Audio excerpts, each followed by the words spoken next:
Anyone for a round of golf?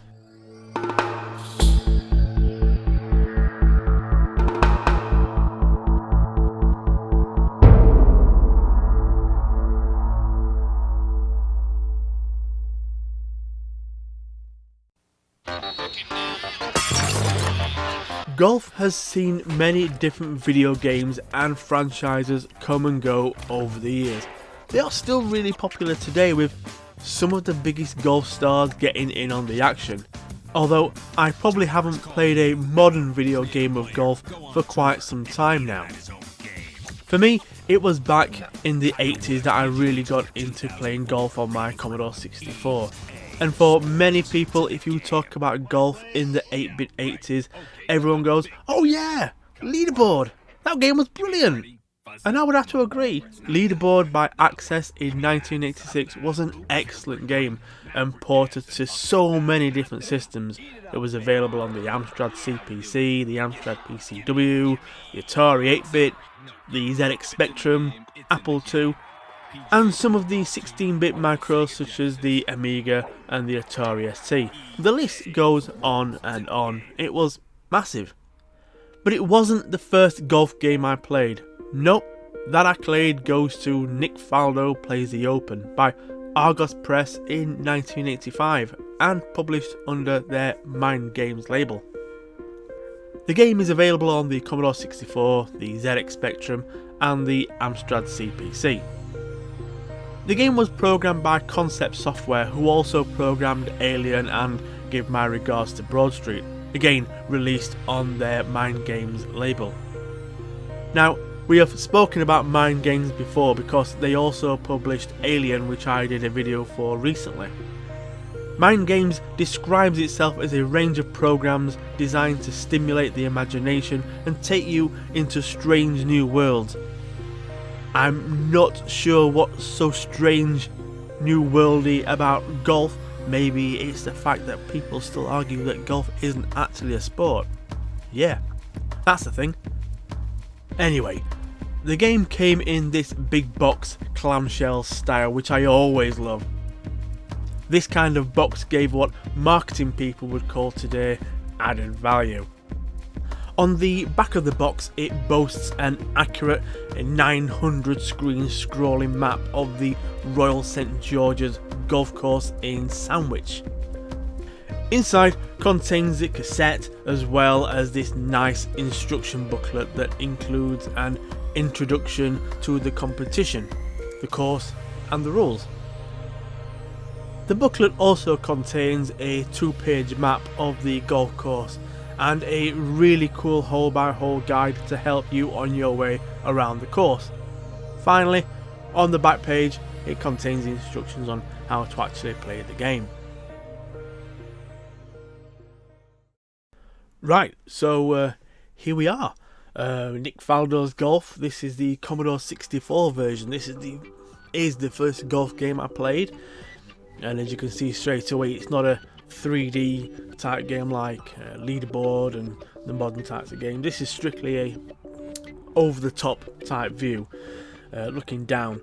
The screen is split into two. You've got the top part of the screen, which or the first 2/3 of the screen, which shows you the actual play area, and the bottom third, which is basically the controls. But first we need to choose what we're going to do.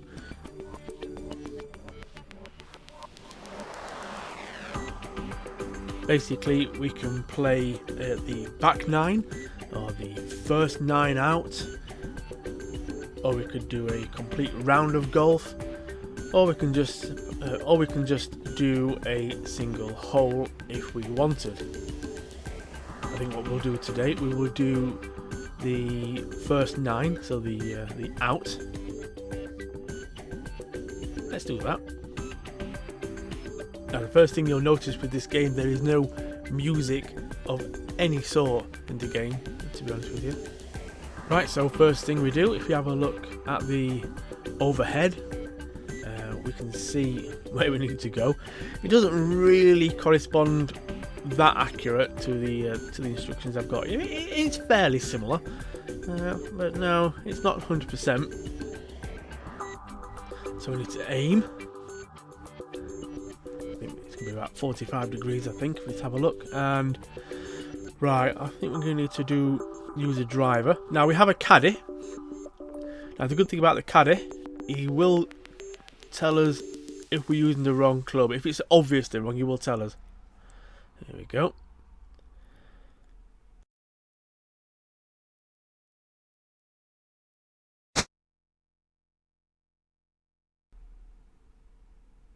Oh, we're in the rough.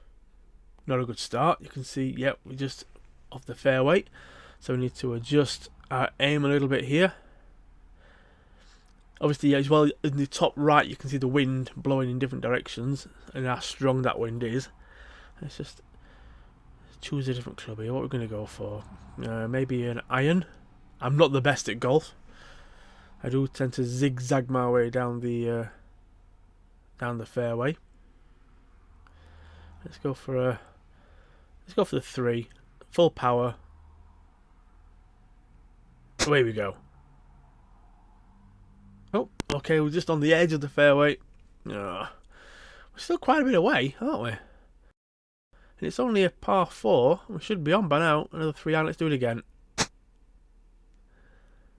I caught it better that time. Went too far. Okay, so let's lower that power down a bit, and here we go. Aim it around. Change the club. So we go for a 9 iron or a pitch. Let's go for a 5. Even told you how many shots you've had there. I had 3 shots in total. This is my 4th. Oh no, absolute rubbish. Absolute rubbish. I think maybe we should just do that again, and I don't know. We need to change the aim and all that.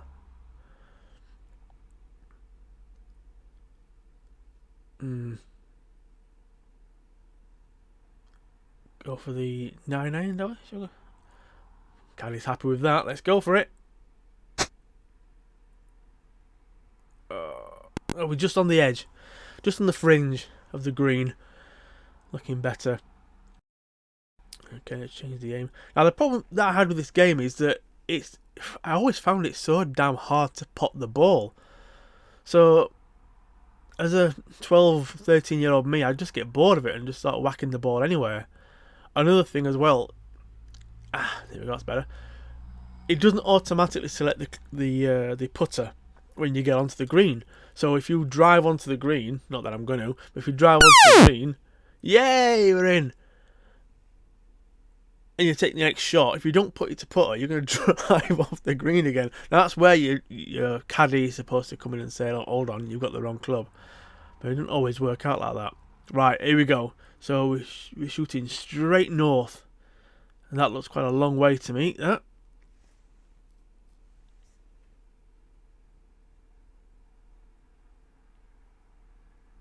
There is out of bounds areas on this game as well. On the paths and things. Okay, so again we've got to change it from the putter back to the wood. That's another thing as well. It doesn't automatically put you on the driver. So if you don't take note, of what you've done like that, there we go. Remember to put the power on. You can have an embarrassing tee shot. Here we go. Let that wind take it. Come on. Away you go. Oh, that's not bad. We're not in the bunker. The last place you want to be is in the bunker. You are here. Okay. Let's change that club. 5 iron. Let's reduce the power somewhat. Hit it again. Oh, where are we? Do we need to re-aim? Oh, let's change the club though. Here we go.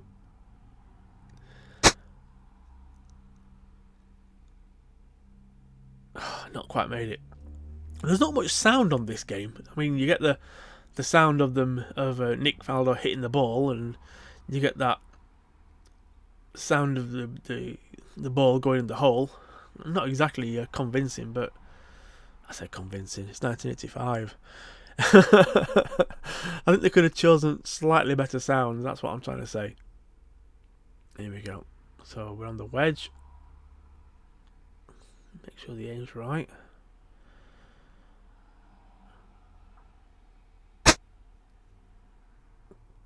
Come on.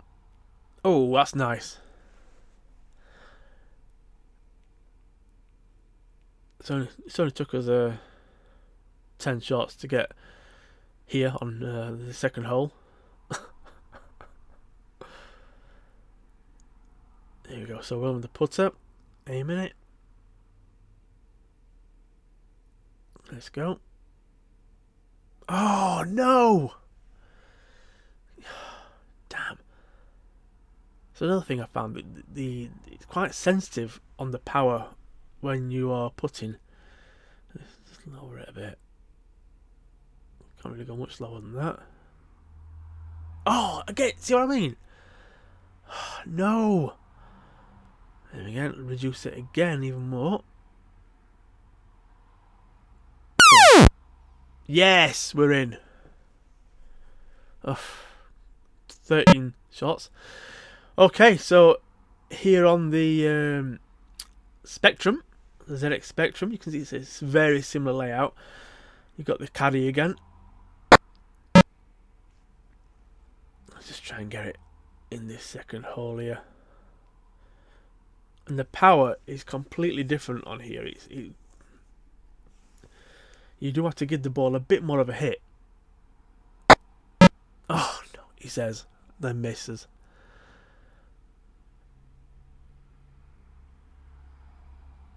Very similar layout to the Commodore 64. One thing that I would say that is better on here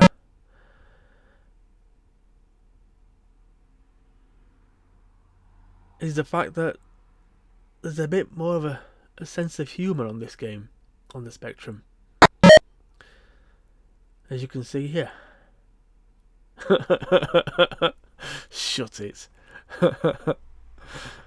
Right, okay, so on the third, let's have a look. Right, so let's change the aim again.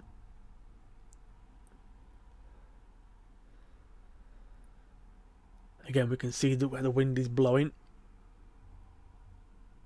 Let's go full power on 3-wood. Are you sure? See, he's telling us to use a different club. Now, a 5? A 3-iron, maybe? He wants us to use the driver. He really wants us to use the driver. Okay, give me the driver then. Oh, he's happy with that. Oh, I went way too far. Oh, no. Can't bet it. Some caddy you are. Right, okay, so maybe a wedge. Here we go. One thing I do like about this as well is that the actual ball gets bigger as it obviously takes orbit and goes into the sky. You can see it come closer to the camera and then get smaller again. You don't get that on the Commodore 64 version. You just hit it and it goes and it just stops. So definitely a slightly different. Definitely slightly different on this one. Oh, nice. Now we're on the putter. Again, it doesn't automatically put the putter on, so you've got to put that on there.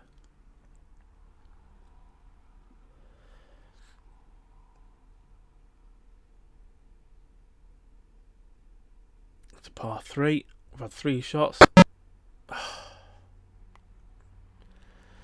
Damn. Bit more power. Yes. Could do better. Thank you for telling me that.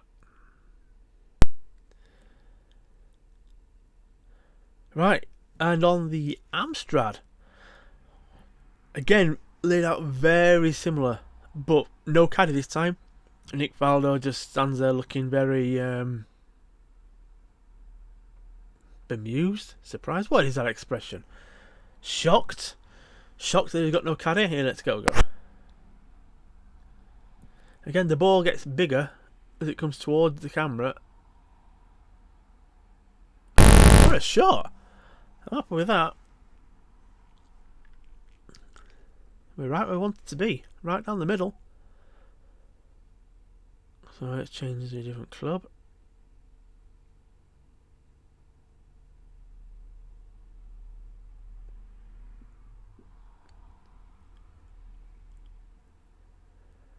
How much power? Let's reduce that power somewhat. Let's go for it. On this one, the ball just goes across the screen first. There we go. Oh no! Oh no! In the bunker. Ah, boing. Yep, definitely in the bunker there. Ah, right. How well does it do these then? Okay. Let's aim my way out. Get the wedge. Give it a good old whack. Whoa! That's actually quite realistic. Your ball literally can finish up anyway sometimes, and it is pretty much how my golf game goes. Right, well, we're out of the bunker anyway, so let's give it another smack.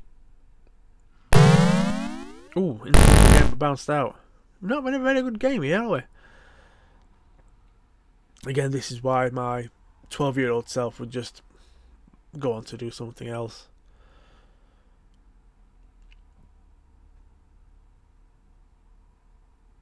Par 4.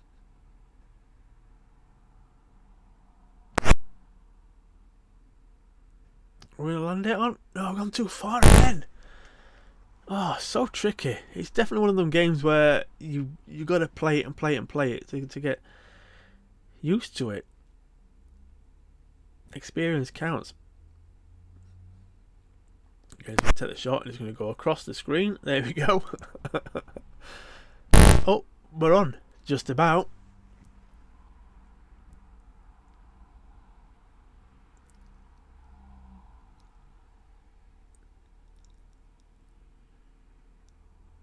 I think I like the look of the Amstrad one so far. I know he's not got his caddy with him, but who cares? Yes! Oh, the crowd! Oh! You didn't get that on the Spectrum or the Commodore 64 version. Okay, I'm happy. I got a cheer. Let's go. Hole 5. 422 yards. This is a long one. Oh, let's try again. Oh, we're right near the coast. Okay. A driver. Let's put that power right up there. One last look. Yeah, let's go for it.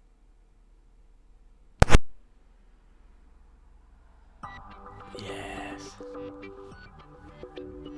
Oh! Oh! Right up the end of the road. Literally couldn't really get any close to the road. If you do land on the road, like I say, it's out of bounds. Let's change this around a bit. There we go. Use the power and the wedge.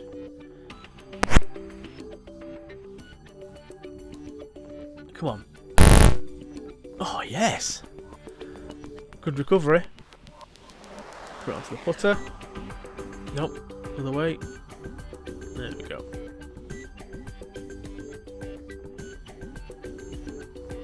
I think the Commodore 64 version looks the best, but it doesn't play the best at all. I think the Amstrad might just have it, and then the Spectrum version just closely behind it. I think they could have done so much more with the sound. Ball goes right across the screen again. Oh, just missed! Damn! Damn! This is going to be our final hole, I think. I think we've seen enough.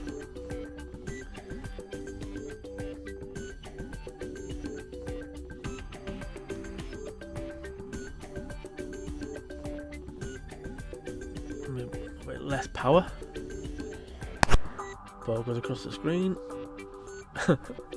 Oh, missed! This is so realistic. This is so realistic.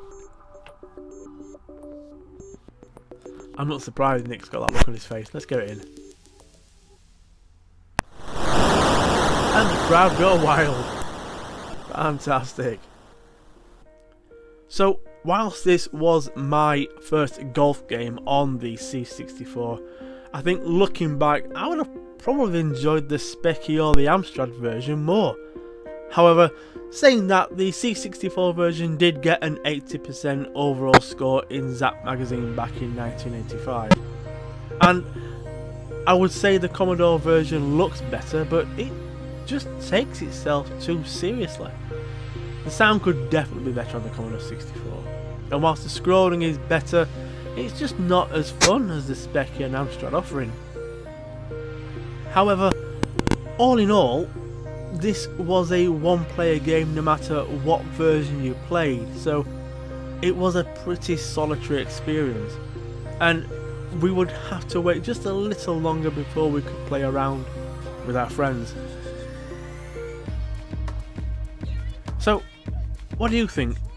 What was the first golf game you played? And what's your favourite? Let us know in the comments below. Anyway, thanks for joining us today. Until next time, take care.